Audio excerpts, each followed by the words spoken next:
हाँ बच्चों, तो पिछले टॉपिक में हम लोगों ने रेस्पिरेशन के बारे में पढ़ा और हमने कुछ पल्मोनरी एयर वॉल्यूम्स हैं और कुछ पल्मोनरी कैपेसिटी है उनके बारे में हमने देखा था।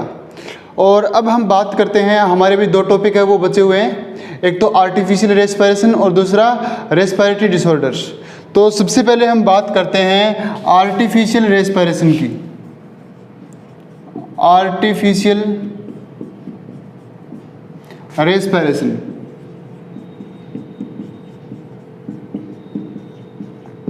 तो आर्टिफिशियल रेस्पिरेशन को हम हिंदी में बोलते हैं कृत्रिम श्वसन।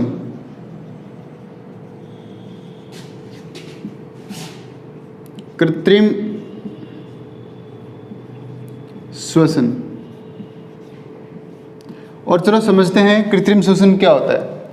अब मान लीजिए कि कोई व्यक्ति है, वो सड़क दुर्घटना में घायल हो गया किसी भी एक्सीडेंट में, या मान लो वो पानी में डूब गया, जिसकी वजह से उसकी हार्ट बीट तो चल रही है, उसका हार्ट है, हृदय है, वो धड़क रहा है, लेकिन उसकी जो ब्रीथिंग है, सांस लेना और सांस छोड़ना, इंस्पायरेशन और एक्सपायरेशन, वो प्रोसेस रुक गई है।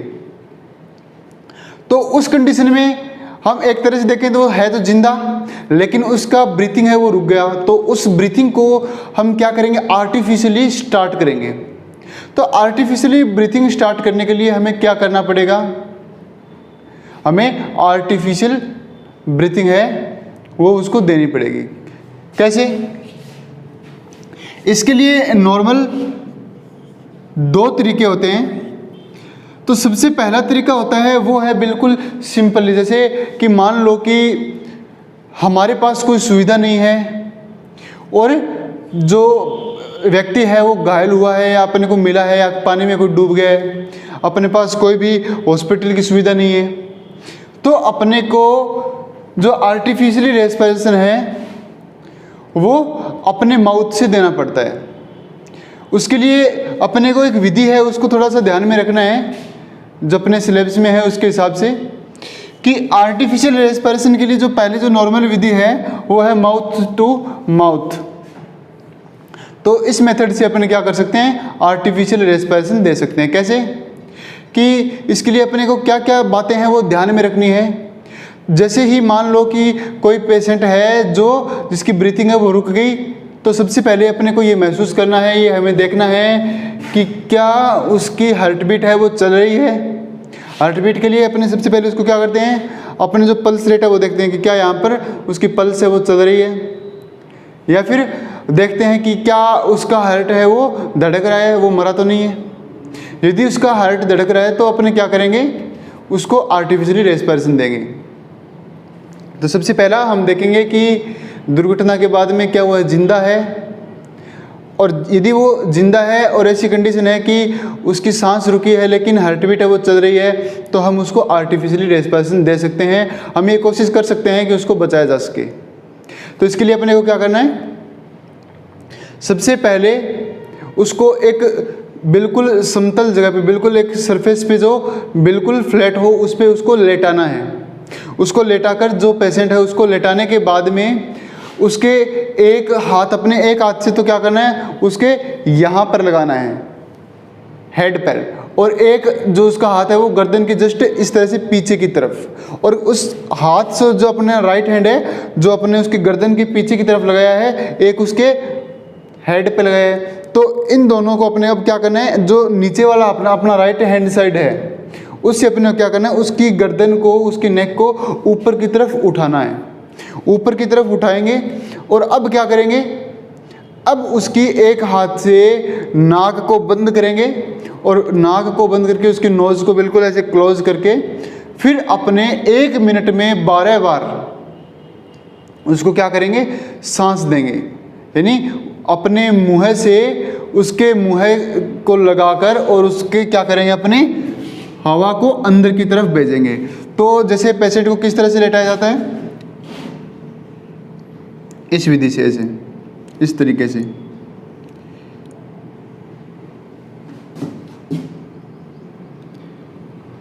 इसकी ब्रीथिंग है वो रुकी हुई है, और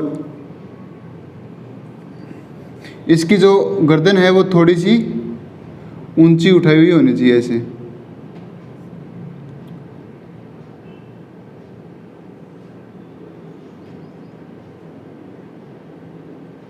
इस तरह से। तो जो भी इसको आर्टिफिशियली रेस्पिरेशन दे रहा है उसको क्या करना है, उसका एक हाथ है वो तो इसके हेड पे होगा यहाँ पर, और दूसरा हाथ है वो इसके गर्दन के जस्ट नीचे की तरफ होना ज़रूरी है, ऐसे। और इस हैंड की हेल्प से अपन इसको क्या करेंगे, थोड़ा सा ऊपर की ओर है वो उठा लेंगे।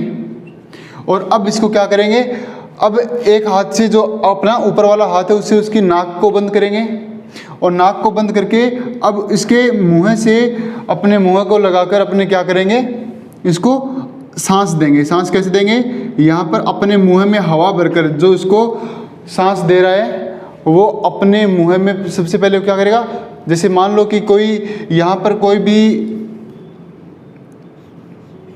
ए नाम का कोई भी व्यक्ति है, वो इसको क्या कर रहा है, सांस दे रहा है। तो कैसे देगा कि वो इसको इस तरह से इस पोजीशन में लेके आएगा, और फिर क्या करेगा, पहले तो ये खुद सांस भरेगा तो ही तो देगा। तो पहले क्या करेगा, ये अंदर की तरफ खुद इंस्पायरेशन करेगा। अब इसने पूरी सांस भर ली, अब ये क्या करेगा, इसके मुंह से अपने मुंह को लगाकर अब इसको अंदर की तरफ है वो क्या कर देगा, मुंह में, इसके मुंह में हवा को भेज देगा। तो इससे क्या होगा कि इसके लंग्स में वो हवा है वो आएगी।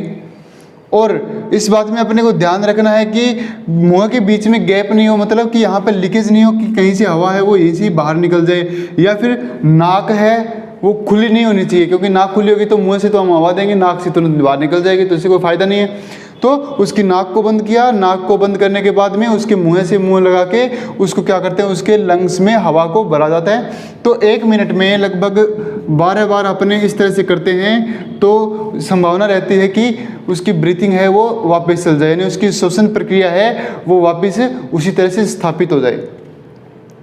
तो ऐसा करने से क्या होता है कि अपने जो रेस्पिरेटरी जो सेंटर होते हैं अपने ब्रेन में वो वापस से एक्टिव हो जाते हैं, जो इनएक्टिव हो गए थे, और एक्टिव होने के बाद में ये जो पेशेंट है वो ठीक होने की संभावना बन जाती है कि वो ठीक हो जाए। तो हॉस्पिटल्स में तो इसके लिए सुविधा होती है, कुछ इंस्ट्रूमेंट्स होते हैं जिसकी हेल्प से अपने क्या कर सकते हैं, आर्टिफिशियल रेस्पिरेशन उसको करवा सकते हैं। ये ज़रूरी नहीं कि डॉक्टर भी मुँह से मुँह लगा के सांस देगा।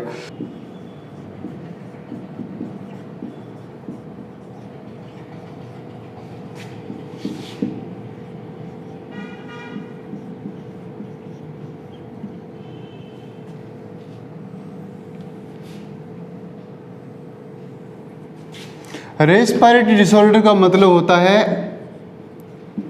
श्वसन से संबंधित रोग।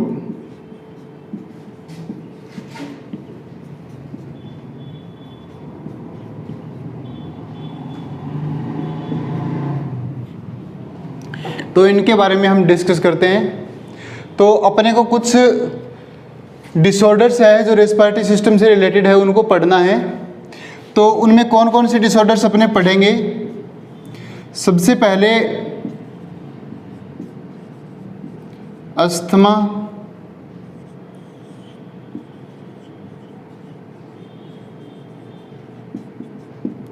ब्रोंकाइटिस,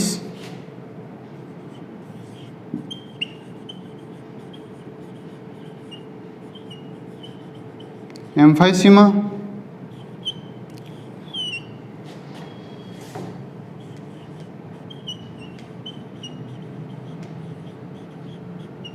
न्यूमोनिया,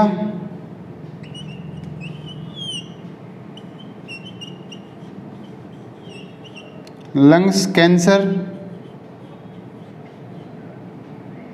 और लास्ट में हम पढ़ेंगे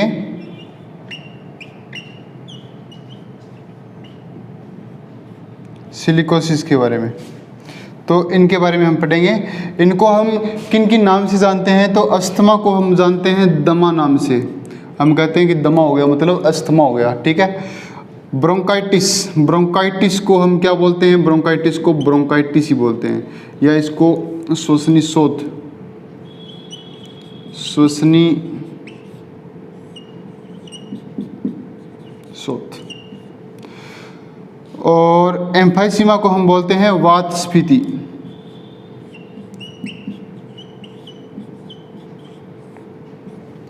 और न्यूमोनिया को हम बोलते हैं न्यूमोनिया।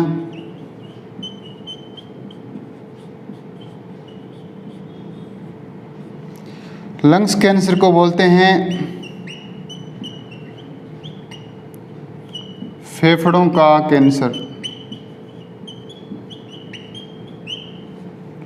और सिलिकोसिस को बोलते हैं सिलिकोसिस।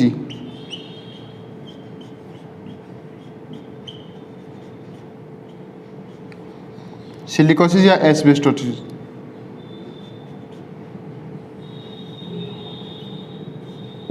हाँ जी, तो इनके बारे में हम डिस्कस करते हैं, इनको समझते हैं। इनको समझना है, ज़्यादा इसकी डिटेल नहीं है इनके अपने पास, ज़्यादा नहीं पढ़ना है। तो सबसे पहले हम बात करते हैं, इन पे डिस्कस करते हैं अस्थमा के बारे में कि अस्थमा क्या होता है। तो अस्थमा होता है कि अपना जो रेस्पिरेटरी सिस्टम है, जैसे ये अपने क्या हो गए लंग्स हो गए, जैसे अपने मैं एक रेस्पिरेटरी सिस्टम का रफली डायग्राम बनाऊं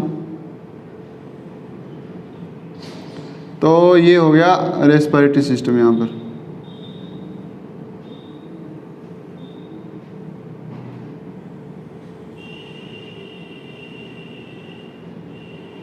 तो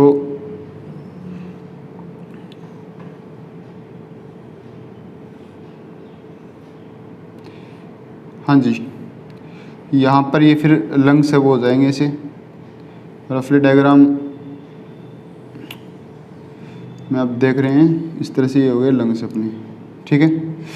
तो अब इनमें हम बात करते हैं, यहाँ पे ये हो जाएगा डायफ्राम। तो देखिए सबसे पहले हम बात करते हैं अस्थमा की। अस्थमा को बोलते हैं दमा।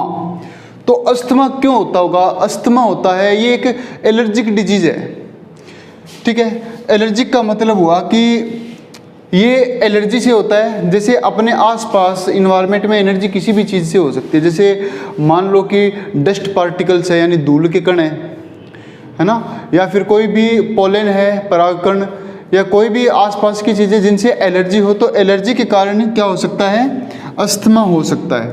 तो जब एलर्जी होती है तो एलर्जी से यहाँ पर अपना जो रेस्पिरेटरी सिस्टम है, यहाँ पर क्या होगा? यहाँ पर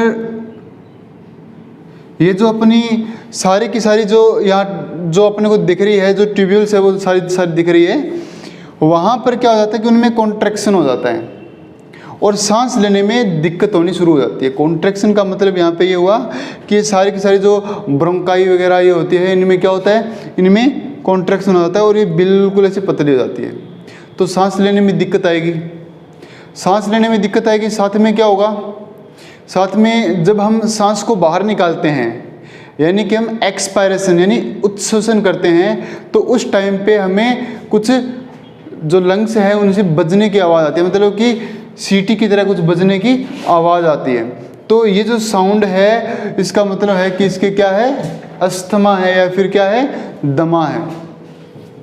तो अस्थमा में यहाँ पर क्या हो रहा है? अस्थमा में ये जो पूरा रेस्पिरेटरी पाथ है उनमें थोड़ा कॉन्ट्रैक्शन हो रहा है। कॉन्ट्रैक्शन के साथ में यहाँ पर अंदर की तरफ म्यूकस है वो बन रहा है। और हम यहाँ पर देख रहे हैं कि जो अपने टोटल जो ब्रोंकाई वगैरह है उनमें थोड़ा कॉन्ट्रैक्शन की वजह से सांस लेने में थोड़ी दिक्कत हो रही है। तो ये सारी परेशानी है वो अस्थमा में होती है और ये एलर्जिक डिजीज़ है। यानी अपने हवा में, एयर में क्या होता है कि कुछ डस्ट पार्टिकल्स है या जिनसे अपने को एनर्जी है, वो एलर्जी है, वो ऐसे उड़ते हुए रहते हैं और वो क्या करते हैं? जब अपने रेस्पिरेटरी सिस्टम में जाते हैं तो एलर्जी करते हैं, और एलर्जी करते हैं तो उससे क्या होता है? अस्थमा होता है। तो अस्थमा क्या है? एक एलर्जिक डिसऑर्डर्स है, और एलर्जिक डिसऑर्डर्स में हम बोल रहे हैं कि इससे क्या होता है कि सांस लेने में दिक्कत होती है। हम सांस को बाहर निकालते हैं तो वो सांस है वो आवाज़ों के साथ में बाहर निकलता है, कुछ साउंड्स है वो साथ में जनरेट होती है। तो ये सब होता है अस्थमा में। अस्थमा के बाद में हम बात कर रहे हैं ब्रोंकाइटिस यानी श्वसनी शोथ। ब्रोंकाइटिस क्यों होता है? ब्रोंकाइटिस का मतलब क्या होता है? देखिए यहाँ पर अपनी ये ब्रोंकाई हो गई, ये ब्रोंकाई होगी, ब्रोंक्यूल्स वगैरह इस तरह से, प्राइमरी ब्रोंकाई, सेकेंडरी, टर्शियरी, इस तरह से आगे फिर ब्रोंक्यूल्स वगैरह, ये सारी की सारी यहाँ पर प्रेजेंट होती है। अब ये बोल रहा है ब्रोंकाइटिस। तो ब्रोंकाइटिस में क्या होता है कि जैसे कोई भी स्मोकिंग वगैरह करते हैं, इन वजह से अपने ये जो रेस्पिरेटरी सिस्टम है वो डैमेज हो जाता है। नॉर्मली क्या होता है, रेस्पिरेटरी सिस्टम है वो क्या होगा, डैमेज हो जाएगा। डैमेज होने का मतलब यहाँ पर ये है कि अपने रेस्पिरेटरी सिस्टम में अंदर की तरफ देखें, जैसे मैं यहाँ पर देखता हूँ कि यहाँ पे लेयरिंग किस चीज़ की है, तो यहाँ पर कुछ सेल्स होती है और वो सेल्स होती है वो सीलिएटेड होती है, इस तरह से सीलिएटेड सेल्स होती हैं, इन पर सीलिया लगे हुए होते हैं, इस तरह से। सीलिया मतलब पक्षमाभ, इस तरह से। तो ये सीलिया क्या करते हैं,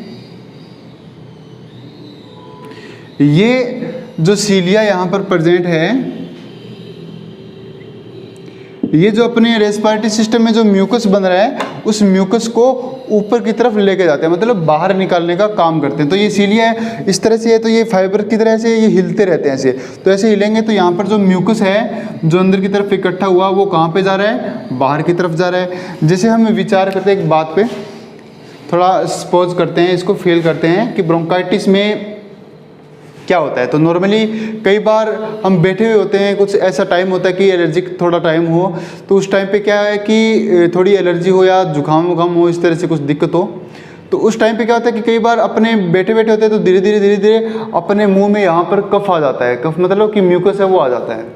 तो फिर अपने क्या करते हैं, अपने पास दो रास्ते होते हैं, या तो उसको डाइजेस्टिव सिस्टम में लेके चले जाते हैं या उसको बाहर है वो निकाल देते हैं। तो अब अपने ये सोचा है कि वो ऐसे लंग्स से डायरेक्ट ऐसे ऊपर कैसे आया, तो ऊपर आने के लिए यहाँ पर क्या होता है कि अपना जो रेस्पिरेटरी सिस्टम है उसमें इस तरह की सीलिएटेड एपिथेलियम होती है। सीलिएटेड एपिथेलियम का मतलब होता है पक्षमाभीय उपकला, और उस पर इस तरह से सीलिया यानी पक्षमाभ लगे होते हैं, और इसकी हेल्प से वो क्या होता है कि जो म्यूकस एक्स्ट्रा बना होता है उसको बाहर की तरफ निकाल देते हैं। ये म्यूकस बनना वैसे तो बहुत ही ज़रूरी होता है। ज़रूरी इसलिए होता है कि मान लीजिए कि हम यहाँ पर सांस ले रहे हैं इस हवा में, तो यहाँ पर तो बहुत सारे डस्ट पार्टिकल्स है, हवा में उड़ते रहते हैं, लेकिन अपने को दिखाई नहीं देते। तो ये इस तरह से अपने रेस्पिरेटरी सिस्टम में जा जाकर ये तो जमा हो जाएंगे, तो इनको बाहर निकालना ज़रूरी है। तो नॉर्मली भी अपने रेस्पिरेटरी सिस्टम में म्यूकस बनता रहता है, और वो म्यूकस है वो उसको बाहर निकालता रहता है। तो इस तरह से जब अपने क्या करते हैं कि स्मोकिंग करते हैं, तो उस धुएं की वजह से क्या होता है कि यहाँ पर अंदर की तरफ ये जो सीलिया है, यहाँ पर इस तरह की जो ये स्ट्रक्चर्स है हर जगह पर ऐसे, वो क्या हो जाती है, डैमेज हो जाती है। और वो डैमेज हो जाती है तो उस कंडीशन में यहाँ पर म्यूकस है वो बहुत ज़्यादा बनने लगता है, और म्यूकस बनेगा तो वो म्यूकस वहाँ पर अंदर की तरफ यहाँ पर इकट्ठा होने लग जाएगा। अब म्यूकस यहाँ पर इकट्ठा हो रहा है तो वो थोड़ा पड़ा रहेगा, ज़्यादा टाइम तक पड़ा रहेगा, तो वो लगभग अपने पीले रंग का यानी येलो कलर का थोड़ा थोड़ा हो जाता है। तो इस तरह से इस कंडीशन में क्या हो गई कि ब्रोंकाइटिस में इस कंडीशन में कफ है वो आने लगता है, यानी कि खांसी आने लगती है, कफ आने लगता है। इसमें भी खांसी आती है लेकिन इसमें इतना कफ नहीं है, लेकिन इसमें क्या है कि ब्रोंकाइटिस में कफ है और खांसी है, ये दोनों आने लगते हैं। तो उस कंडीशन में जो स्मोकिंग कर रहा है उसको स्मोकिंग है वो तुरंत रोक देनी चाहिए। अब हम बात करते हैं एम्फाइसीमा की। एम्फाइसीमा का मतलब होता है वात स्फीति। तो इसको हम देखते हैं।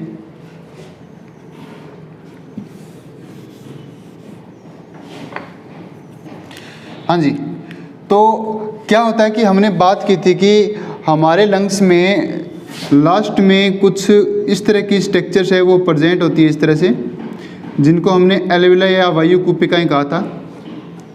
तो इसमें क्या होता है, एम्फाइसीमा में सबसे ज़्यादा डैमेज होता है वो होता है वायु कूपिकाओं का, यानी कि एल्वेलाई का। कैसे होगा कि जैसे ये अपने एल्वेलाई हो गई यहाँ पर इस तरह से,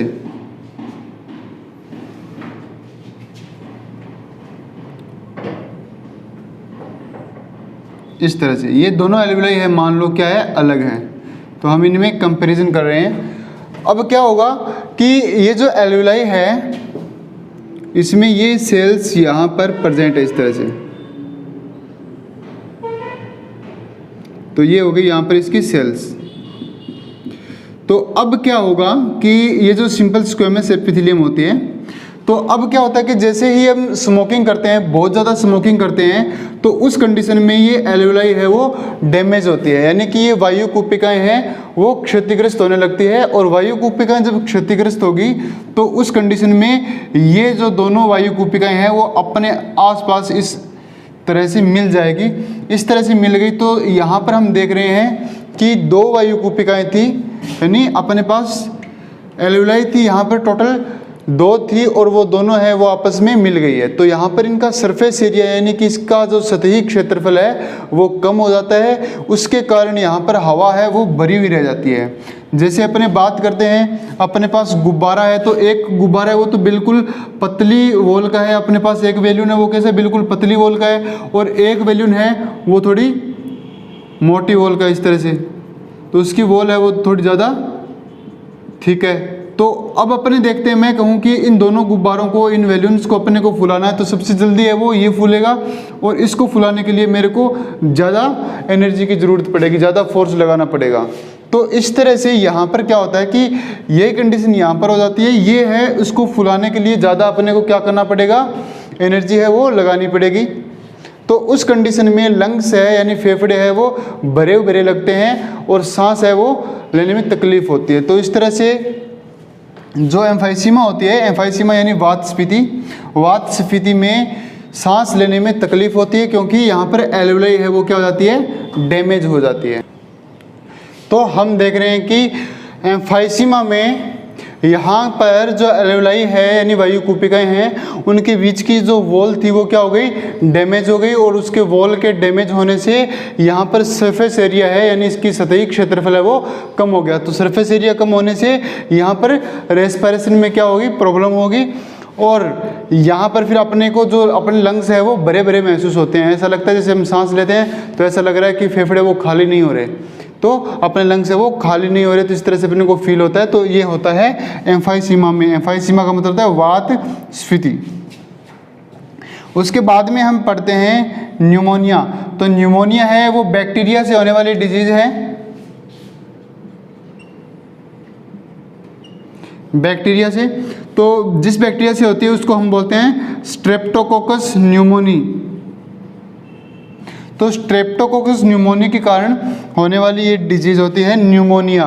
तो न्यूमोनिया में क्या होता है कि न्यूमोनिया में ये जो बैक्टीरियाज है ये अपने लंग्स पे अटैक करते हैं, और उससे फिर क्या होता है कि यहाँ पर जो पूरा जो यहाँ पर लंग्स में जो सिस्टम है, यहाँ पर म्यूकस का सिक्रेशन होने लग जाता है। साथ में यहाँ पर जो स्वेलिंग है वो आ जाएगी अपने लंग्स में। स्वेलिंग के बाद में यहाँ पर जो WBCS है या फिर डेड सेल्स हैं वो इस स्पेस में यहाँ पर आकर भरने लग जाएगी, तो सांस लेने में काफ़ी दिक्कत होने लगती है। तो इस तरह से न्यूमोनिया है उसका ट्रीटमेंट करने के लिए अपने को एंटीबायोटिक्स की ज़रूरत पड़ती है। तो एंटीबायोटिक्स हैं या फिर ब्रोंकोडायलेटर, यानी ब्रोंकोडायलेटर का मतलब है कि अपने जो लंग्स हैं उनको डायलेट करने वाली, उनको प्रकुंचित करने वाली जो औषधियाँ हैं, जो दवाइयाँ हैं, मेडिसिन है, उससे इसको ठीक किया जा सकता है। तो इसके बाद में हम पढ़ रहे हैं लंग्स कैंसर। तो लंग्स कैंसर में क्या होता है, लंग्स कैंसर है वो भी स्मोकिंग से होने वाली डिजीज़ है।